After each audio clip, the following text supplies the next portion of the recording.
Loss comes in many forms, and usually in unexpected ways.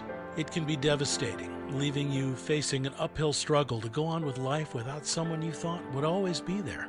But life does go on, and even in the deepest despair, we can find hope. Welcome to Grief Relief with your hosts, Drs. Gloria and Heidi Horsley, brought to you by the Open to Hope Foundation, helping people find hope after loss. And now here's Dr. Gloria and Dr. Heidi. Welcome to our show today. I'm your host, Dr. Gloria Horsley, with my co-host, Dr. Heidi Horsley. Well, Heidi, we have got a really pretty intense show today. It's on missing adults. And while it is a tough topic, I want to tell you that it also brings Heidi and myself to a place where we have met some wonderful people who deal with missing people and missing adults. And they're really heroes and angels and fantastic, the people we've met, isn't it, Heidi?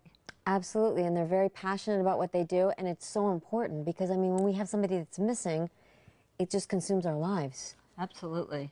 And do you want to introduce our first guest today, Heidi? Yes, I would love to. Our first guest today is Marc Klaas, and Marc, in 1993, his daughter Polly was kidnapped during a slumber party in Petaluma, California, and he has made it his mission to help children who are missing today, as well as adults, and he is the founder of the Kids Klaas Foundation. Right. And what else do I want to say? I guess that his daughter was missing for 65 days. He really puts his heart and soul into this mission and goes all over the world and all over the country talking about the plight of missing children and adults. And then we're going to have a person actually from the federal government, which is pretty interesting. And he's from Tennessee, and his name's Todd Matthews. And I wrote down his title because it's a little long. Okay. So he's from the National Missing and Unidentified Persons System, and he's Director of Communications, and it's called NamUS. And it's going to be important to you if you have somebody missing to really tune in and listen to him talk about what you can do with the federal government, and also to hear what Marc has to say. And then we're going to close the show by having Michael J. Davis is going to sing for us, and he's written this great book that you're going to want to get. And also his music you can hear on his website at michaeljdavis.com. And he is going to sing on this show today. He's going to sing Call on the Light. And I just wanted to say about bringing light into your life. So after a pretty difficult topic, it's good to bring in some music. And it's good to bring some light into your life and learn how to do that and find hope again.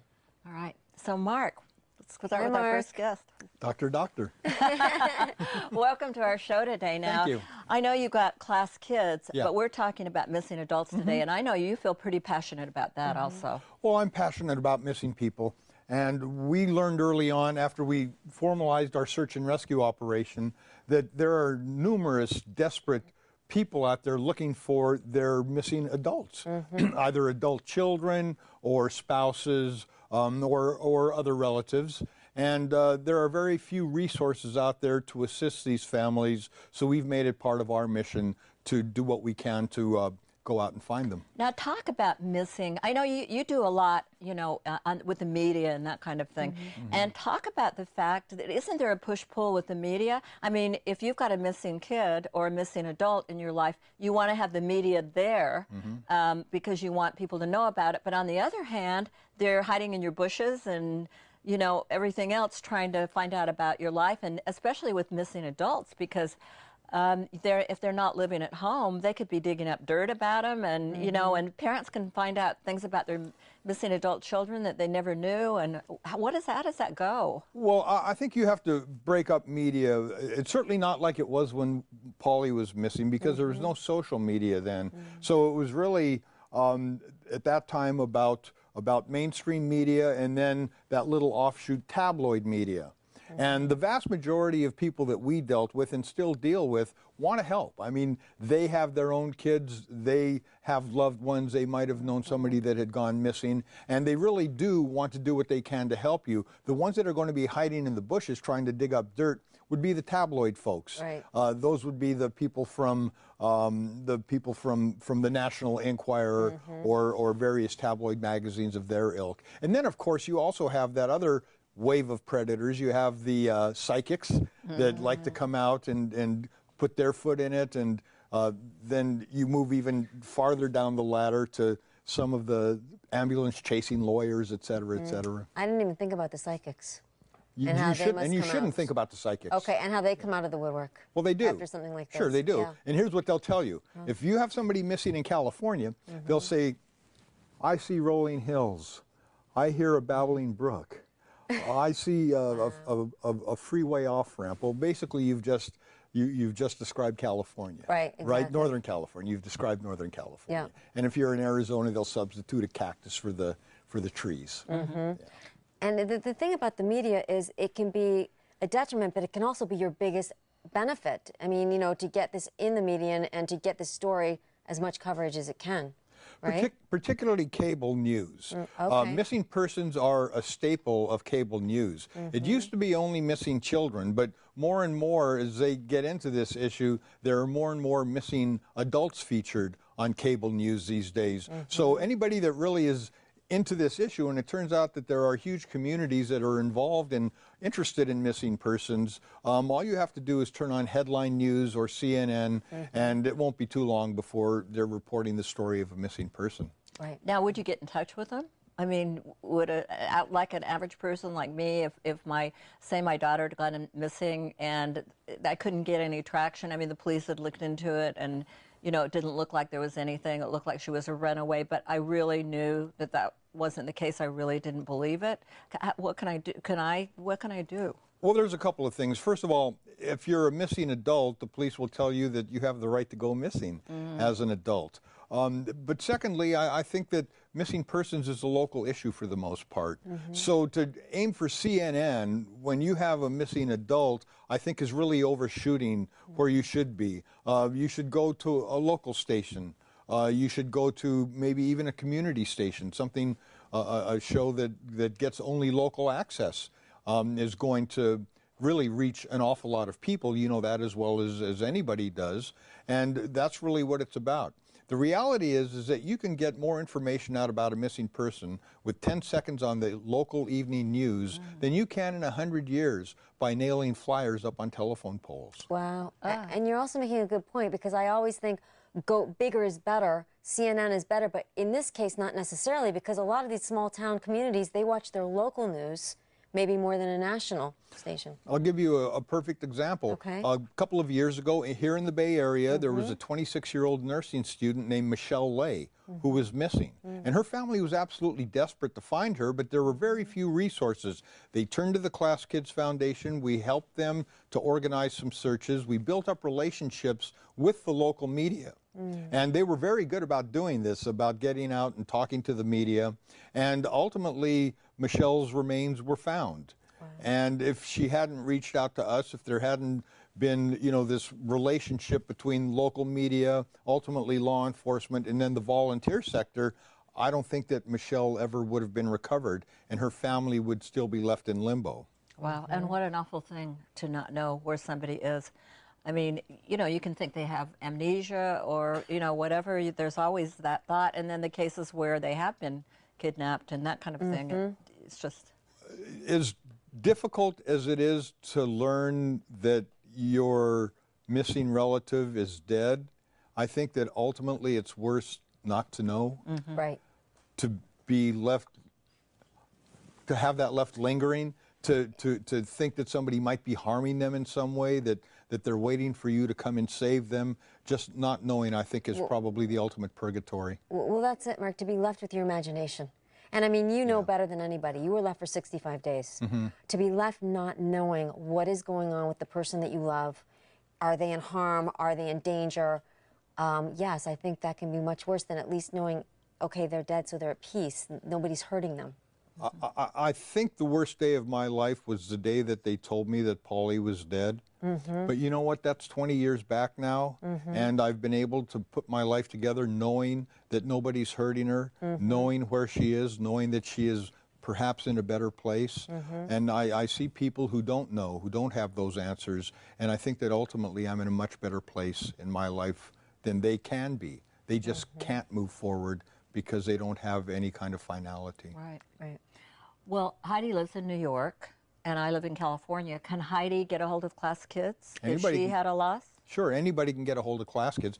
Go onto our website. It's klaaskids.org. That's 2 A's, 1 S. And we have a direct link to our search and rescue team. Wow. And I believe we have the best independent search and rescue team on the face of the earth. That's great. So you'd help me in New York? Of course we would. Wow, that's pretty amazing. And we don't charge for our services. That's amazing. Klaaskids.org. It's a free service. You can live any place in the country. That's incredible. Well, we made the decision that we would not charge for that kind of a service, nor would we come into a community and actively fundraise while we're looking for a missing child or a missing adult, whatever that may be. Well, I want to ask you one last question before we have our next guest on. Sure. And we're going to talk with you, with Todd Matthews, too. But can I volunteer? Of course you can volunteer. Anybody can volunteer for the Klaas Kids Foundation.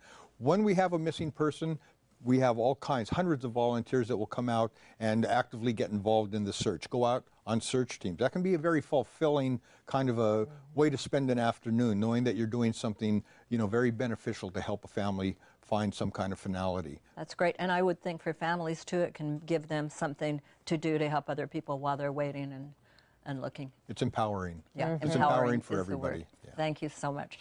And we're going to talk to you some more in a few minutes. Sure. And right now we're going to see a little rolling about Todd Matthews, our next guest. Great. Thanks, Marc.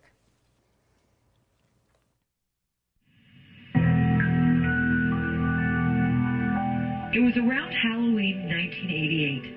Lori Matthews and her future husband, Todd, were swapping scary stories. And I was telling him, I've got a ghost story for you. So I started telling him about Daddy finding a body 30 years ago. So from that day, Todd talked about it, and he's always told me from day one, I'm going to find out who she is. The dead girl was known only as Tent Girl because she'd been wrapped in brown canvas. There was an instant attraction to the Tent Girl case, but it evolved. In time, it changed and deepened.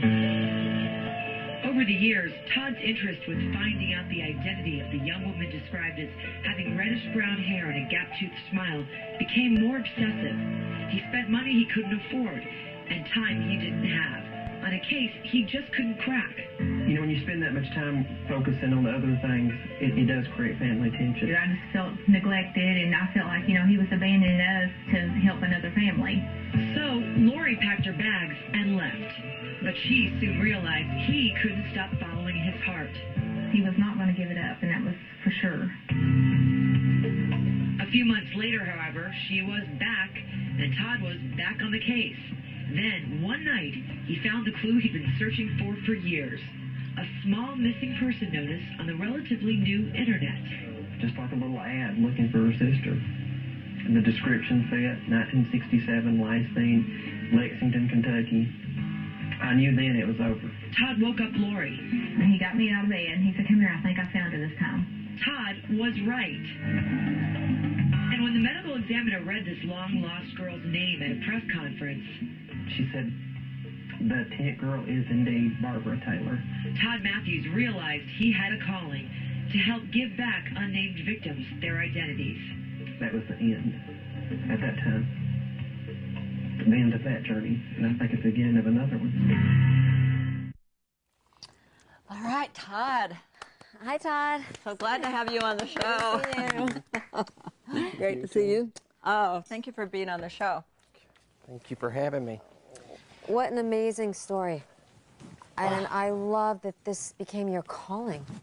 Sort of accidental. Yeah. I say it was the Forrest Gump approach because I didn't intend to go on this journey. You know, it's not really something you can pick for yourself. It sounds like you lived, breathed, and slept this case till you finally cracked it and came to the bottom of Well, it was a true obsession. I don't want to discount that in any way. An obsession is it's an illness of sorts, and I would never want to be that absorbed again. So I think now working on 40,000 unidentified, you would think that would drive an obsessed person crazy, but actually it was the therapy I needed. I needed to broaden out and work on things overall and not try to take one case and follow it through to the very end, because I'm not sure I can ever do that again. It was destructive on the family and mentally me. It was very hurtful. If I had not have found what I was looking for, I do not know where I'd be today if I had not have found what I was looking for. Wow. I might even be dead for all I know, because it was that horrible at times and that fulfilling. Yeah, and when you found it. And then we were talking earlier about the fact that really the death of your two infant brother and sister were really, over the years, and being able to go to their grave and have that part of it, you wanted this family to be able to have some place to go like you did. They would be no worse off than I was, and currently they were. Yeah. They had no place to grieve, and I think that's really important to be able to have a point. You know, it doesn't take it away, but it gives you a focal point to say, now I move on with my life, and I make good things happen. And the other people in your family, you know, you have to be able to just take care of them too, other children, siblings, your parents. You know, you can't just forget them for a journey. And it's so easy to do that when you have a missing person in your family. It's so easy to just forget everything else and focus on that, and it's natural. Right. You would. I would. I'd do the same thing now if one of my children were missing. What I love is with the government now and with the internet and everything, it has given people, it's not just I'm obsessed with the person who's missing. I have a place. I can go to NamUS. I can get DNA from the family. I can put the DNA on. I can tell the story and try to get a match, you know, between that. The public and the affected community, the government realized it's not just people like me, it's people like him, and the actions that we've tried to take responsibly to help this cause. They realized that we need the masses. Right. The people are the auxiliary people that we need to finish this mission. It was just a matter of finding a way to embrace that community responsibly without giving out evidence, you know, because we can't just release evidence to the general public. It could in fact affect the investigation, and you know, you don't want to do that. So now you've got families and communities that are able to get involved and hopefully find people that are missing. Yes, and you know, he and I started out on the opposite end of the sector. I started with a body work toward a missing person, and he did quite the opposite. But it was just the two sides of a single coin. And I think when the government, National Institute of Justice, realized that to the point that it was so painfully obvious that this community must come together, it was a matter of getting the medical examiner community and the law enforcement community together, and they weren't always accessing the same data. Now with NamUS, we're all accessing the same data, even the public users, but at varying degrees. Registered user for NamUS and the medical examiner investigating community can access deeper information, the actual biometric information, the actual fingerprints, the actual DNA, individual case file numbers, actual fingerprints, dental records. Wow. And you brought us a kit where you can do your DNA. We left it home, but thought that was kind of interesting. And one of the things that you talked about, this is very intriguing, that you could take your DNA and write a little will saying, if I am very happy at home and if I go missing, you're allowed to investigate. Well, that's a pet project of mine. I hope to make that a reality. It's not part of NamUS.gov, but I would like to see something called the living will for the missing, because I have a right to go to disappear and nobody look for me. I hope that if I'm gone tomorrow, that people don't give me my rights. I hope somebody comes and gets me right away. So I've left information behind. I'm not having an affair. I'm not drunk. I'm not in any way shirking my responsibility. I want somebody to look for me immediately. I have left dental records. I have left a DNA sample. I'm already in CODIS because I handle evidence. I want somebody to come and get me right away. Okay, so that's great. And I would love for people to get people right away. Now, with adults, it's different than kids, though, right? That's the big deal. If an adult goes missing, how long does it take for anybody to go trying to find them? It could take a long time, and it's varying. And you know, he can tell you the same thing. It could be an untold amount of time before something actually goes into place. It could be within a few days, depending on the circumstances, or it could take much longer. So what has to happen if an adult is missing? Does the family have to come forward and say, okay, help me find this person, or? Yeah, Mark, do you want to say something about that? It depends on the circumstance. I mean, if the family has resources, they can launch an investigation. They can launch an investigation just like that. If you have to depend upon law enforcement, or if you don't have a strong family circle behind you, then you might easily just fall through the cracks. Okay. And somebody who doesn't know and they're busy and they haven't seen their child for a long time, it could be, or their brother or sister for a while, it could be a really long time before you you ever got the idea that something might have happened to them. Well, the family has to remember they are the ultimate responsibility, because it's more important to you than anybody else. Even though the government and the local law enforcement are tasked at trying to research these cases and investigate a disappearance, it's still more important to you guys than anybody else. Right. So you're essential. You know, one of the things I'm thinking about, because we were talking earlier about the internet and how important that's all, you know, Facebook and all that, I'm thinking for families out there, recruit these young kids that understand Facebook and all that if you need to find your... One thing that I find concerning is it's a lot of work to do all this Facebook, and it's particularly for people who don't use the internet that much. People that have a missing person in their life oftentimes don't have a lot of things that they can do. You want to get proactive. You want to be part of the investigation, and this is something where you can become very, very involved. And the learning curve on Facebook or Twitter or YouTube or any of the other social networking sites is not that large or that demanding. So this is really a way for people to immerse themselves and feel like they're absolutely doing something to bring that loved one home. So what do you think? Facebook, Twitter, and what do you guys see the future of this being? I mean, I'm kind of thinking when I hear what you're saying and know all the different kinds of options, we'll be getting everybody together, the government and, you know, everybody moving together on this, or no? I can do things in minutes that would have taken me months just a few years ago. So it's just instantaneous now, and I think it's just going to be faster and faster. And one thing you were telling me that you can't volunteer with NamUS because that'd be like volunteering for the FBI. I thought that was a good point. You know, direct volunteerism, it's kind of hard. I mean, but you can volunteer to assist by just being proactive in your community, looking at who's missing and does anybody know about it? Has a proper report been made? And a lot of that's just local research, just asking a few questions, and I think everybody can do it. And it's making your community safer, even though you might not know that person. You really want that to be happening in your community, and if you could do something about it, you're not interfering with an investigation to make sure that people are aware of it. You're not at all. Mark, do you have to be careful about not interfering with an investigation out there? Absolutely, yeah. When we are looking for somebody, that's all we do. And we work very closely with law enforcement. They don't share a lot of information with us, but we're in a situation, this is a brave new world. We have these advances in science, these advances in technology, the interoperability of various disciplines to be able to work together to solve some of these problems. As Todd said, these were things that were unimaginable even a few years ago. So we have talked about missing adults.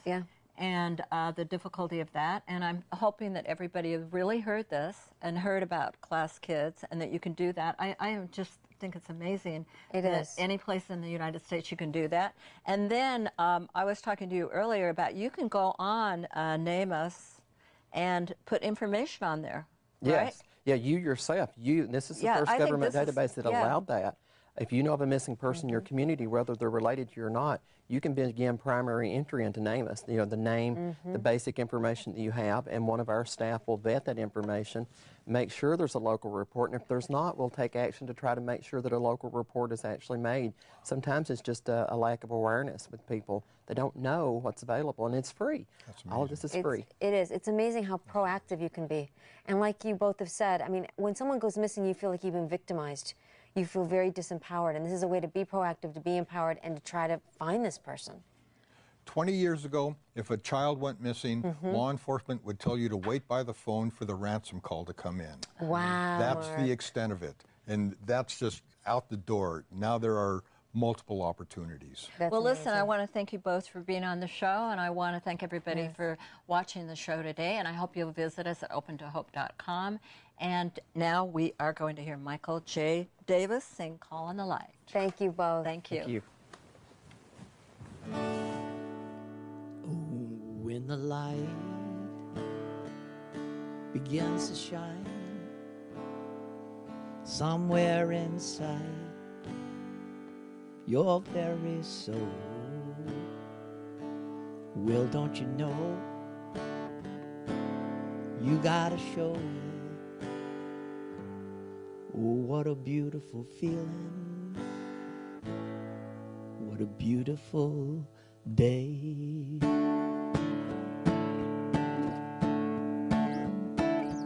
Well, too many people been living in darkness. Call on the light and take it away. Afraid to stop what they have started. Call on the light and take it away. Only gonna end up broken hearted. Call on the light and take it away. You gotta call on the light, call on the light. You know how we need it. Some of us have been waiting a lifetime just to finally see. Well, you can have your faith and you can have your preaching. Call on the light and take it away.